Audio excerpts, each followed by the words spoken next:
I was sitting there yesterday, and you kind of go through it, and I was fortunate enough to go to the postseason 11 different times.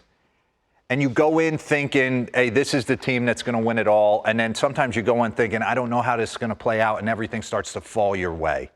Toronto's AL East division champs, first time in a while here. Yeah. But you can't sit there and watch the six go nuts like it was going the last 2 days, seeing everybody. And I agree with Booney. Things can change. Put Rodon on the mound in Yankee Stadium. No, things can change. But what I'm saying is you're getting production from everyone. The Ernie Clements of the world are going deep. Dalton Varsho had 4 extra base hits. Kirk went deep twice. Everybody's having a moment. So it's like you start looking around, hey, this might be falling our way. And one thing I want to say, Robert, because I think we are all just kind of over the moon and how these young guys can come up and have such success so quick. I mean, Trey Yesavage was coming off 14 career innings. Yeah.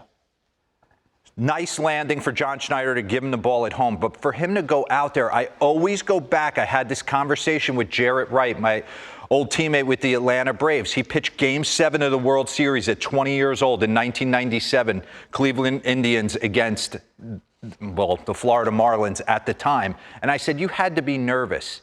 He said, yeah, I had nerves, but I throw 100 with a wipeout breaking ball. You can either hit it or you can't. That's what I'm getting. So I feel like when I watch Yesavage get on the mound, he does a few things that create such deception, and the stuff is so good that I think it's like, here's my stuff. You can hit it or you can't. And by the end of the first inning, the split was off the reservation. They had 0 chance against it. So I want to dive in and give Yesavage some love. And then, I mean, you kidding me? The $500 million man is making these people come and just go into an absolute frenzy. So I want to start here, top one. The first at bat of the game. You go, get me over heater, split, heater in the ground. Now we're going to go to 2 split fingers. But I want you to watch how he presents. Okay? Leave this here for a second. Look at how high he is releasing this baseball from. You do not see that. Back in my time, there was one guy. He pitched for the Arizona Diamondbacks. His name was Josh Colmenter. He'd give you this over the top. The only difference was his fastball average velocity was 88. His is 95. So you're getting it from up here at 95 miles an hour straight downhill. Now, opposed, Kevin Gausman is kind of like your average right-handed release point. So this is what you're seeing 90% of the time. And then all of a sudden, Yesavage gets on the mound. You have no real ABs against him. And it's almost like you're trying to catch what window he's coming out of. And you're trying to understand where's the fastball going to land, where's the split going to land, and then, by the way, we'll get into his slider. I don't even know what this is. It's like moving arm side, not glove side. So he just, bring up the first board for me, Broyd.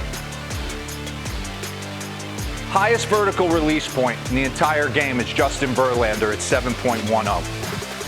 And then Yesavage is right next to him. Tyler Wells, Pete Fairbanks. You've seen all these guys. They get on top, and they're huge. So let's get back into this first at-bat against Grisham. First at-bat of the game, you should have nerves. 1-2, devastating split, and Grisham's gone. I mean, that thing is fumbling like a knuckleball down and away, and you could tell he turns to Judge, he turns to Ben Rice, and he's trying to tell him this thing is absolutely nasty. He had Ben Rice going the entire game. And you see right there, the split was on point. Just getting on the side of the horseshoe, separating it. Bring up what the guys are doing against his split finger. Trey Yesavage's 2025 splitter stats, including postseason. 2 for 29. No extra base hits, 18 punch. They're doing nothing against it. I can understand why. Maybe next year you get a chance to see this guy once or twice. You might have a shot, but this thing is wiffle ball type stuff. Okay, let's get back in. And I want to show this AB against Grisham in the top of the third. Okay, I'm going to take you through it. He's going to get in a position where he has 2 strikes. It's count leverage. Everything is on the line. 3-2 eventually. Right here, pause this for me. Get it to 3-2. I want people to see the bug at home. Pause. Look at the score. 2-0 Toronto. Who's on deck? Aaron Judge is on deck, the best hitter in the world. 2 outs. Solo shot won't kill them. If he gives up a heater solo shot to Trent Grisham, maybe it gets New York going. So if I'm Trent Grisham, and if I'm 99% of all the big leaguers that I ever played with, in that position, 2-0 with the best hitter in the world behind me, what do you think I'm getting? I'm getting a fastball right down Broadway because he doesn't want to walk me and face Judge and potentially tie this game. Watch what this guy with 14 career innings throws. We're going split. When he threw this pitch, I'm sitting on the couch and my game's over. Because now he's unpredictable. And now he's got confidence, and he's coming out of the sky, and he's nailing this changeup. You see him just take apart Ben Rice. Ben Rice has had good at-bats the entire year. He's been swinging a nice bat in the postseason. He gets heater in, splitty away. He can't get on this thing. You can see the frustration. It was dominant. Pause this for me. Bring up his pitch usage. So against the lefties, he was predominantly fastball split. We got it. 93.9% of the time. Flip a coin, 50-50. Take your guess. Against righties, he was incorporating this slider. But if you were watching the game yesterday, you really couldn't tell which one was the slider and which one was the split. It was like they were almost the same pitch morphing in. I want to show you this. This had actual downward arm side break like it was backing up on Stanton. That is a nasty pitch. Run that back for me. That is not a split, not a heater. What is this? Run it. Like a downhill, moving towards the hitter slider that you could tell Stanton really wasn't picking up. Heater, top of the zone. He's eventually going to punch him out on this slider. And it's like morphed into the split against the lefties right there. Just nasty, 91.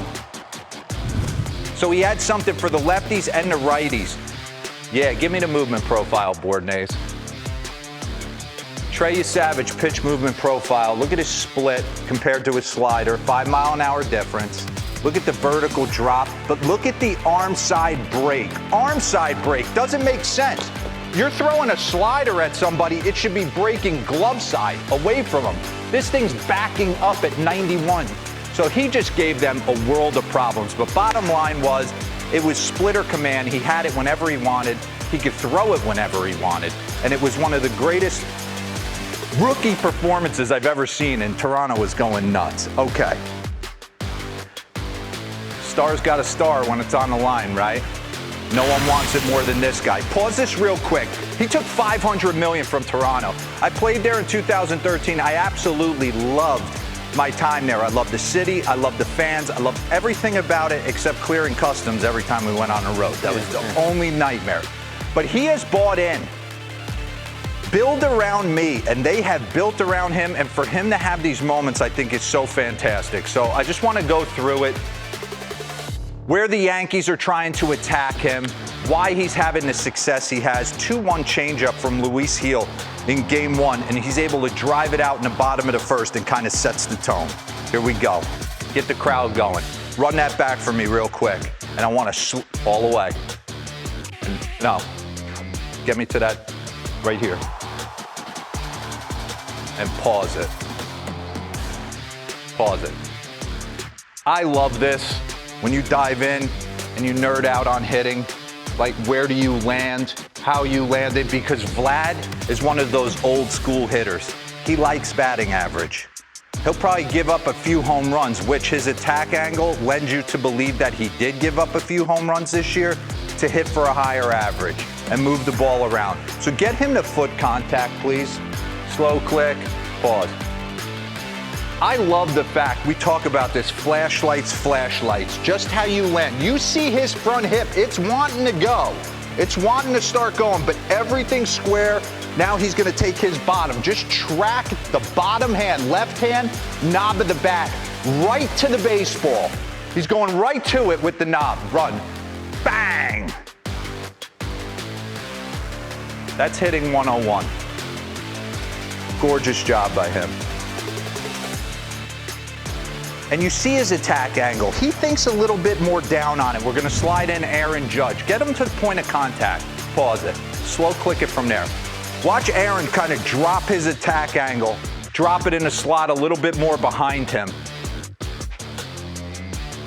Vladdy does it a little bit different. A little more old school in his game. So bring up the board there, the attack angle board. Yeah, pretty cool right here. And we had originally done this earlier in the year with Vladdy and Pete Alonso. You see how level he is at point of contact. His shoulder's super level at point of contact, where Judge is kind of trying to create that elevation. And Vlad's nose is in my ear. Vlad's got the lowest attack angle in the game. So maybe next year, I don't need you at 14, but I'd like one to get to probably like 6 or 7, but not now. He's locked. Let's get back into it. Whatever he's doing right now, he's got the ability to shoot it up the middle the other way. He's playing good D. But the signature moment, obviously, is this. And I'm trying to understand what the Yankees are thinking or Will Warren's thinking, trying to go in. You're seeing a lot of that in the postseason. A lot of pitchers are trying to drive the ball in. I understand why, but if you miss and you miss out over the heart of the plate, which he didn't, that's a well-executed pitch right there. 2-1 heater in, and he is all over it. And when that ball left the bat, and he started the bat flip, tell me you weren't thinking about Jose Bautista. I know I was. So I said, Bader, give it to me. Bang.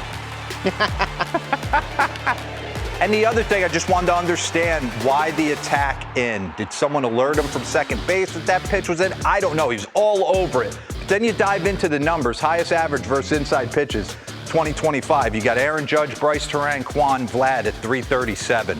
Pulling his hands in and changing everything in Toronto. It was fantastic.